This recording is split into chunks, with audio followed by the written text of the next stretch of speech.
let's talk to a champion, Leroy. Let's talk to the great Juan Pierre, starting center fielder for your 2003 World Series champion Florida Marlins, and has really been close with the Miami Marlins. He was at spring training this year. We talked to him in spring training when he was working with all the top prospects. So, JP, thanks for the time, man. Really appreciate it.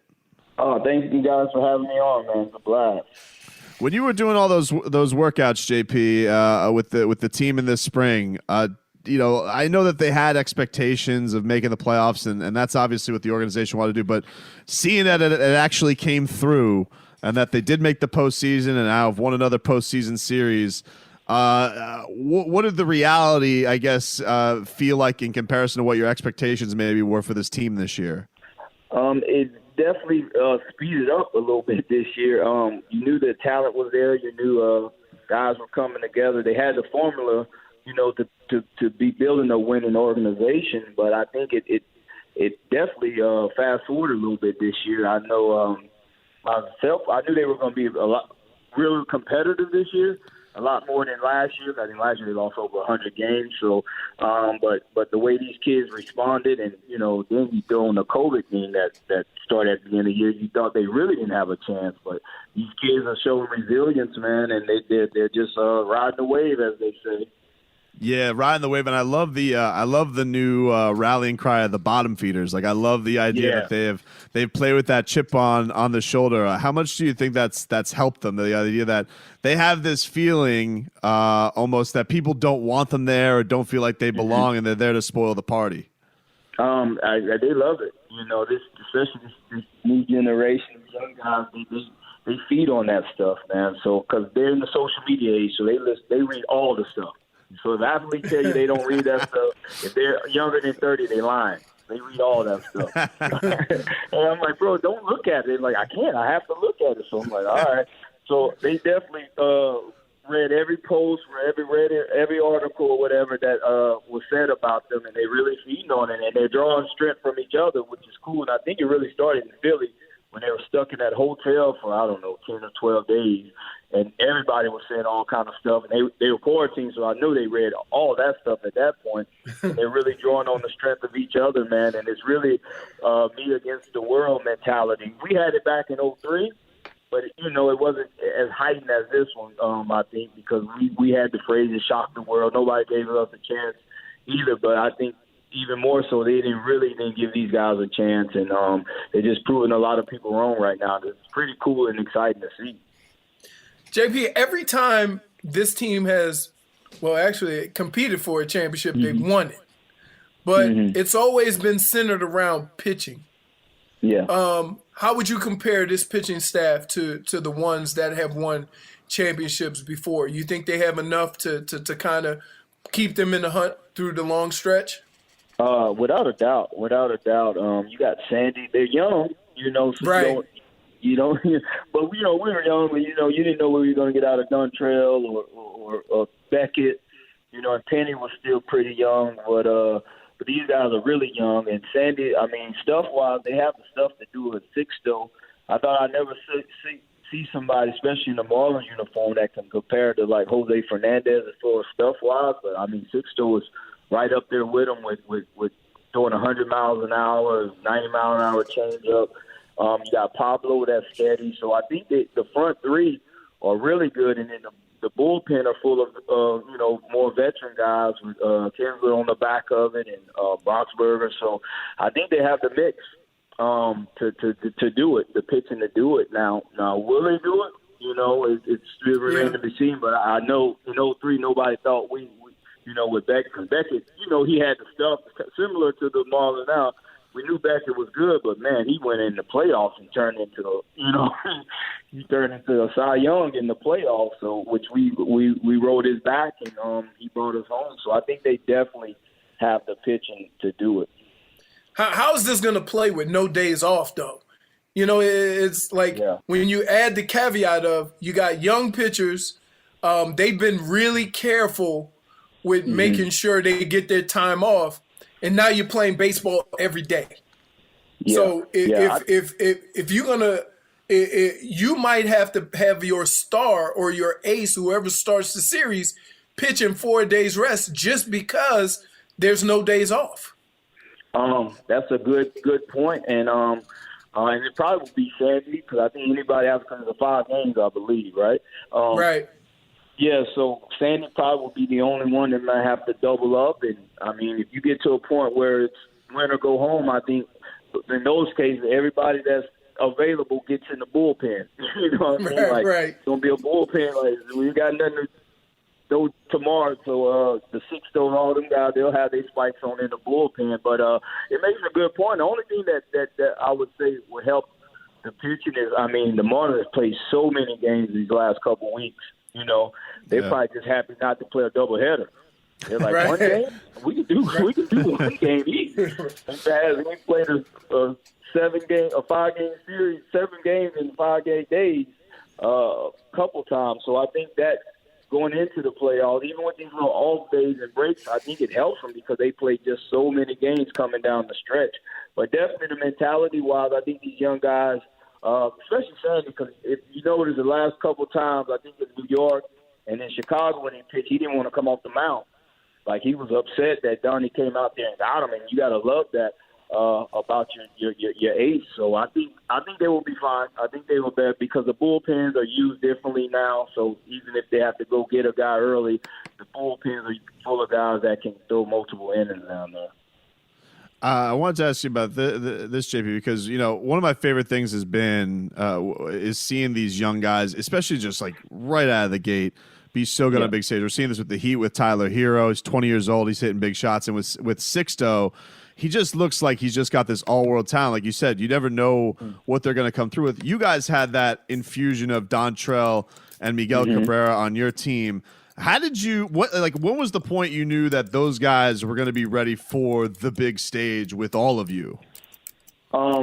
It just with Miguel, he just had it. I mean, I don't know if I told this story on the radio. I think I have on this, but it was like the 3rd game he was up in the big leagues, and Miguel Cabrera, and he struck out. And I'm over here saying, hey, don't worry about it. You know what I mean? You'll get him, man. And he's like, Poppy. It's okay, Poppy. He threw me that pitch again, I'm going to hit a home run. I'm like, whoa, bro, it's not that easy. Like, it's the big leagues, bro. Like, chill out. You know what I mean? So his next at bat, guy threw a breaking ball, hit it about 400 feet. I'm like, this guy's a truth, man. I'm like, ain't too big for this guy, man. I'm like, this guy's the real deal. You know what I mean? So Miggy had it early at Dontrell with his charisma, and, you know, he just – they had it, you know what I mean? And I think this younger generation, now with you see a Sixto, his composure on the mound, like, he's not afraid. He's walking out like, he strike a guy out. I was like, I was supposed to do that. I'm like, wow.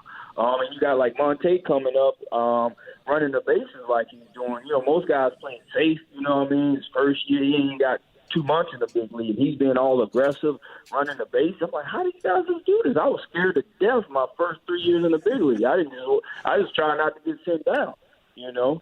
But these guys are just coming up and playing and have that team. You mentioned like Hero. You look at Hero on the court, it's like, bro, he's like, he hit a shot, he look at you like, yep, I'm gonna keep coming. I'm like, bro, you 20 years old, like. But I love it. You know what I mean? I wish I did have him that young when I played, but you know. Back in the day, you have veteran guys really putting you in your place, and now it's not so much. They let the guys be free, which I think is cool, and let the guys go out there and play their game. You know, JP, I get on these guys all the time because when I played, if I had been critiqued as a young player the way they do these kids now, I would have never made it. They would have ran me out of the league just because they would have said, you suck. And nowadays, in every sport, there's guys coming in and are championship ready or season pro ready to play these sports. I think that's the most shocking thing just in professional sports in general. Poised, I never thought I'd say poised 20-year-old. I know, right? Guys 19 leading their team in basketball. A pitcher going up to the big leagues and he's 20. Yeah. You know, it's just phenomenal how these kids have come into their respective sports and have been pro ready at such an early age.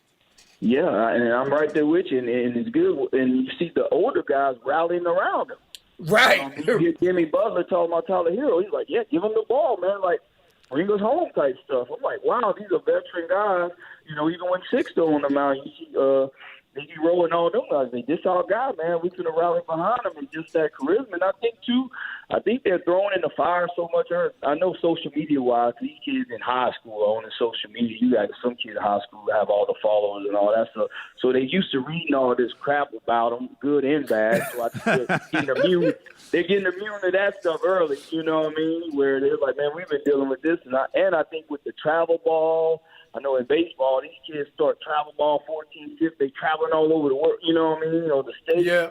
And they're getting all this, professional training so early, and I think it's just carrying it on. And the sad thing about it, for veteran guys, like, it's becoming a really young man sport, especially in baseball. So when you almost got to get there at 20 years old, because when you're 30, they say you're old. You know what I mean? Yeah. They kick you out the door at 30, 31 now, where you used to play till you're 35, 37, 40, but these kids are getting to the big league, like you said, 20, 21, and they already seasoned. It's not like 2-3 years to get them ready. They're like coming in, kicking down the door. Nah, it's not everyone. These are exceptional ones that do it. For everyone that make it, you got, 10 or 15 or whatever, 100 of them get called up at 20 that never make it back. But I'm right there with you, man. It's just unbelievable how poised these kids are on a big stage, not just in a big league level, but when they get to the playoffs and championship, they like not phased at all. We're talking to Juan Pierre. Marlins start the NLDS today, 5-game series against the Atlanta Braves. Very, very excited. Now, I'm glad, JP, it's against the Atlanta Braves. He hates the Braves. I hate that team. I hate that. They're the keep. And I'm glad it's not in Atlanta, because even in 2003, we could not go to Atlanta and win at all. Atlanta, they always beat us in Atlanta, man. They get to the chopping and all that stuff. Man. It's like, oh, man, here they come, man. And sure enough, so I'm glad it's in Houston, where it's a neutral site. I am too. Like, has it always been this way, JP, where they always keepers of the game, like just this highfalutin, always thinking they're better than everybody else, the Atlanta Braves? They just win, man. I don't know if it's like they think they're better than anybody else.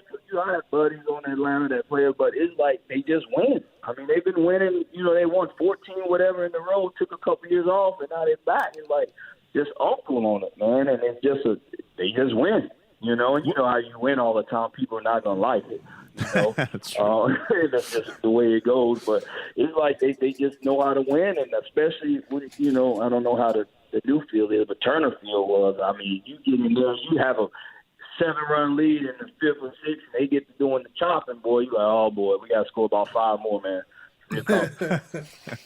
JP, thanks so much for the time this morning. Enjoy the series. We're looking forward to it, and thanks for spending some time with us. We really appreciate it. Oh man, anytime you want me on, man, I'm here for you guys. Much appreciated. Thank you, JP. That's Juan Pierre, champion, 2003. Champion. The dude's the best. Hey. This guy's Leroy. He's spending his springs just working out with the top prospects. That's awesome. I was thinking compared to the last leadoff hitter, he was swole. We haven't been able to get you guys haven't been able to get either him or D. Lee to throw dirt at the Atlanta Braves. I know. Won't take the bait. I know. D. Lee played. D. Lee is just nice. He played with McCann. D. Lee was like, I play with McCann. He's actually a super nice guy. I was like, damn it.